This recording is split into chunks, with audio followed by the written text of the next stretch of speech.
Do you want to ride a dragon? Of course you do.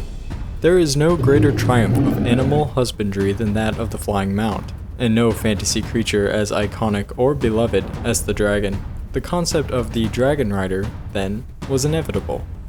Originating with the Romanian myth of the Solomonari Stormbringers, and now celebrated with House of the Dragon, the idea of controlling a massive, destructive beast is one that ignited the imaginations of storytellers for generations.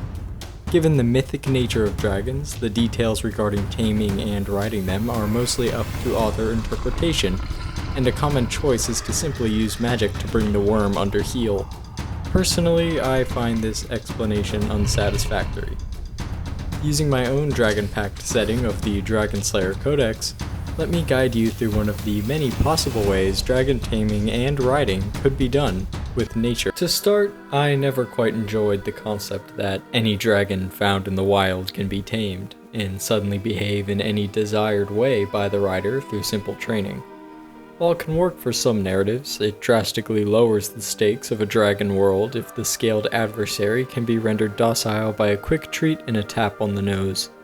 Animal psychology and behavior is integral to whether or not it can be tamed at all, and many captive exotic animals kept as pets or in poor roadside zoos often suffer massively as a result of this.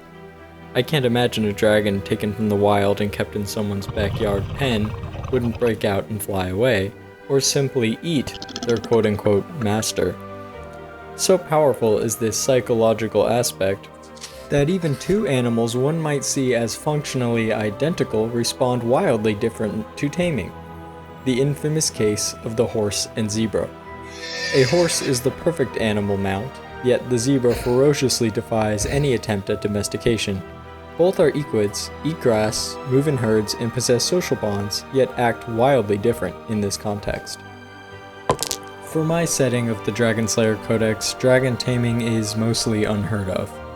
Detailed in my video about how dragons affect societal development, humans here live underground to avoid their winged predators, possessing instinctual fear of dragons, as the dragons here are often of the size range to consider humans themselves food. Speaking of food, the very concept of feeding a tamed dragon is daunting when there's an entire village to consider. Perhaps the first step in the destiny of the dragon tamer, then, is to leave the village altogether. Meet the wing-runner people.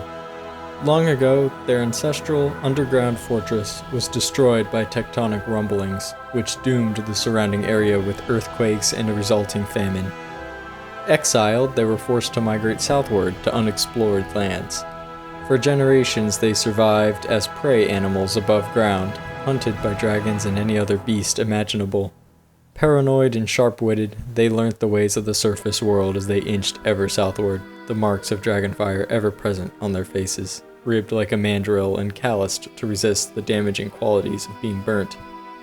Their minds now razor-sharp from a life looking over their shoulders, some deduced that the humid winds from across the channel must be from a new world, a better one, and in many ways, they were right. Allow me to set the scene of this land the travelers had found across the sea. As their makeshift rafts hit shore, they were met with rolling green slopes, a massive sky, strong winds, and a sense of home. As they touched the thick, leather-like blades of grass, chemicals within stung their skin. Thus, the land was named the Burning Hills. As they dug temporary way station homes, the first wingrunners observed the fauna of their new home, in a habit much like how a mouse would scan for predators. The first creatures observed were the lar, ungulates with long capes of fur in small family groups. They nibbled along these first villages in the dead of night, which to the travelers meant they were hiding from something. The mornings were dominated by the chorus of angel locust, large bugs grazing as rabbits might on earth. They could make for good eating and were eaten themselves by several species of ground sloth, which scurried from burrows to swipe one up before making a quick retreat. Rumbling into the day, the settlers met with a new creature they had never seen, the canneback. Heavy and with a club on its own face, these herd-dwelling brontotheres were so well defended They could survive on the open steppe in a way most animals of this world could not. Their horns, scholars mused, could shatter a dragon's ribs in a single swing. While documenting this new life, the explorers waited with bated breath to discover what species of dragon might live here. They felt their calloused faces and remembered the heat. This time, they would be ready. And one day, the wind blew harder than normal. The angel locust grew quiet, and there, high in the sky, it was. A red-scaled dragon, streaking with a speed not shared by any other. Immediately assumed to be a bloodthirsty scarlet lasher of their previous homeland, the settlers took up arms. On the very hill they hid beneath, dust flew as the dragon scraped down into a high-speed landing. Snorting steam, the settling cloud revealed something new. The dragon leaned forward, began eating the burned grass. This was no lasher. As it ate its fill and flew away, the people named it based on their very first impression. Red Racer. A moment before I continue. As mentioned before, psychology, ecology, and behavior is integral to whether or not an animal can be integrated into society. In this next segment, allow me to explain the nature and ecology of this dragon and how it lends itself to human partnership. The wingrunners took extensive notes on this species in an effort to quell their fear with the security of knowledge. Here's what they found. Red racers are known for their sleek builds and vermilion scales. A keen eye will notice gray and orange patterning on the chest, the exact marks of which being unique to the individual. They have long, powerful rear legs with locking tendons that enable skilled leaps and launches, and on their necks lie a crown of scales that resemble quills. On dominant males, a dewlap is present on the throat. Under the skin, the skull is lightly built and flexible, with small, sharp, leaf-shaped teeth. An isolated pair of bottom canines suggests an evolutionary holdover from more carnivorous ancestors, and is particularly similar to the Cauldrocora, or furnace core dragons, which also includes the wailing bishop and hold taker, who will be covered soon. As the name suggests, each member of this family has evolved a means to melt substance within their flame gullet and spew it out for both defensive and often nest-building reasons. The wailing bishop expels molten glass, the hold taker does metal, and the red racer, boiling blood. While purely defensive, it's quite effective at both searing enemies and convincing them they themselves are bleeding. All members of Cauldrocora exhale hot air to vent heat, which in itself is a breath weapon, searing the hair off a full-grown man like an open forge. This diagram shows the dorsal and ventral silhouettes of the red racer, which is how most explorers will identify wild specimens by. Note the long wings specialized for speed, and the very distinctive swallowtail, which aids further aerial agility.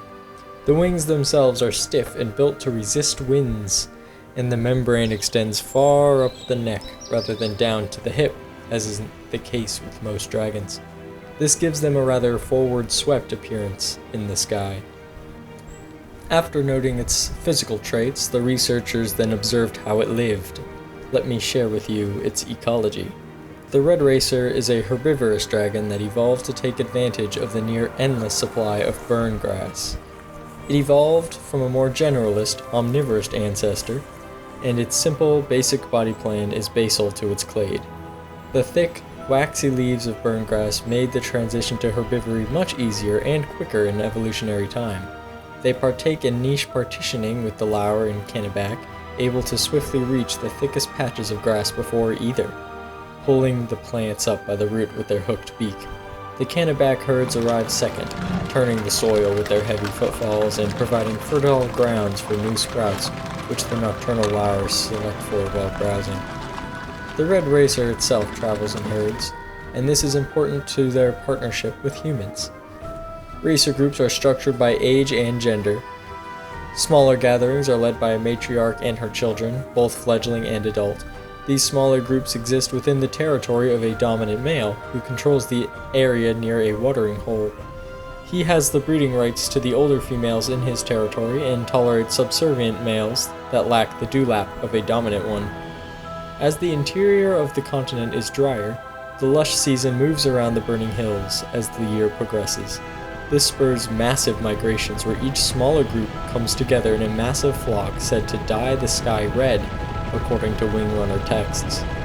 In these confusing masses, dominant males need to be able to communicate their status and intentions to all of these new faces, and to reaffirm their positions to their former herdmates. As such, racers are highly sensitive to communication and can be both subtle and flashy in their projections. Most often, this is conveyed through their finned tail, the position of which indicates certain thoughts or moods to their herdmates and what they desire. This chart of differing postures is a must-have for any dragon rider, as a wrong read can lead to an unintentional injury. As the wingrunner people learnt the migratory habits of the racers, they built massive dragon gardens above their undercities, and towers above ground to keep an eye out for their visitors. Early each spring, the herds would return to the gardens, feasting on the abundance of food left out by their human hosts, who began to see the dragon as a bringer of prosperity. Here, they harvested the first mounts. Having learnt so much about their natural history, the wingrunners decided to insert themselves into the dragon's behavioral cycles and perhaps gain the freedom of the air. As the flocks descended on their land, researchers noted that they were not alone. Clinging to their backs were monkeys. As the dragons grazed, the primates picked scale ticks and other dragon-specific parasites off of their scales. The dragons welcomed the creatures and would even bend their necks to allow them to climb aboard. In return for this cleansing, the racers would transport their riders to new resources. The dragonkin monkey, as it was called, has adapted to the high altitudes and speeds of which its mounts fly. Dark eye patches combat glare, thick fur insulates against the wind, and short, wire-like eyelashes protect the eyes. The monkeys were protective of their mounts, but could be won over with treats or baubles. Red racers had never encountered humans in the wild prior to meeting the ringrunners, and acted to them as they do the primate they knew, bending down and offering a ride. And thus the Dragon Riders were born. In the modern day, the best riders are those selected at a young age. Toddlers would be presented to a brooding mother and locked in their enclosure. In a series of inspections, the protective mother determines if the child is a pest to be stamped out or one of her own. If chosen, the child is then accepted and treated with the same protective care as any of her other hatchlings. As they age into adulthood, the special pair stands head and shoulders above the rest. For wild-caught mounts may abandon their riders if presented with danger, but this type will defend their human child to the death. Now, in Dragon Rider media, a very fun concept to explore is the housing of dragons. How do you keep such a powerful animal contained in a healthy way? The easy method is to chain them up in some cave. But there you must deal with atrophied wings, vitamin deficiencies, and undoubtedly behavioral problems.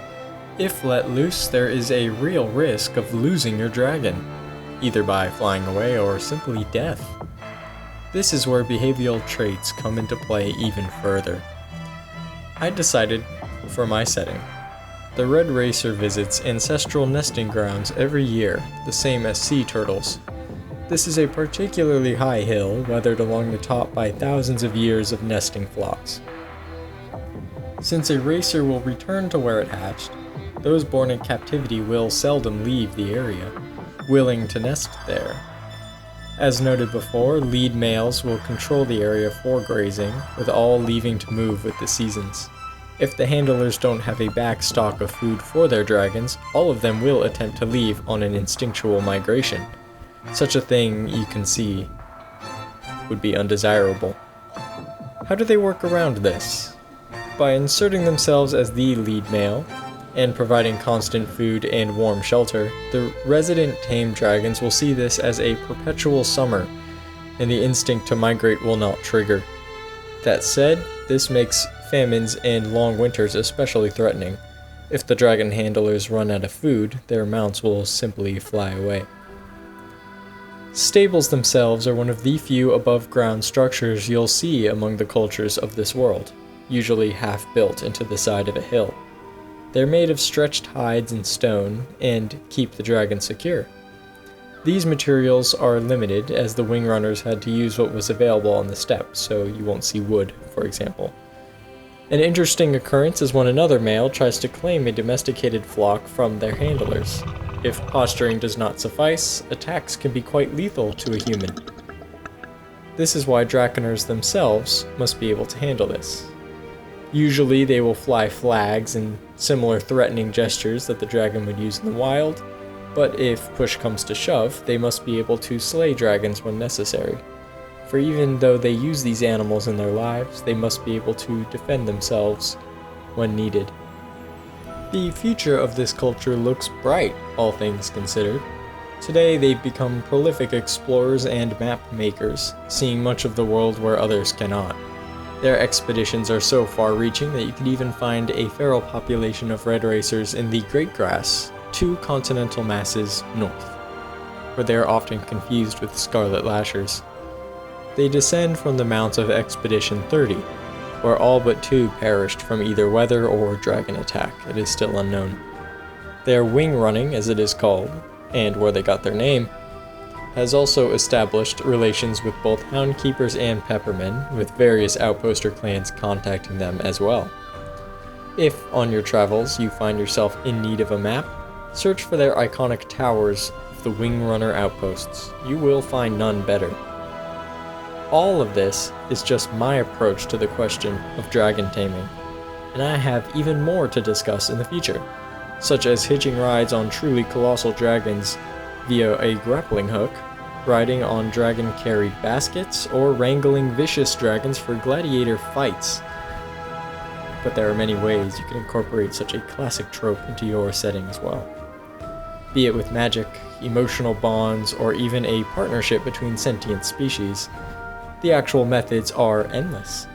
What I hope to achieve is to at least inspire you to think about the nitty-gritty details, as I think world building those are often the most fun part.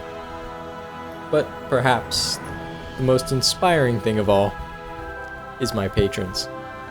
Without you, I could not do the things I do, and you give me great conversation and even better support towards the creation of art like this and more. Thank you especially to my top patrons listed here. If you would like to see more like this, please consider joining me, link in the description below. I'll catch you in the next video. Until next time.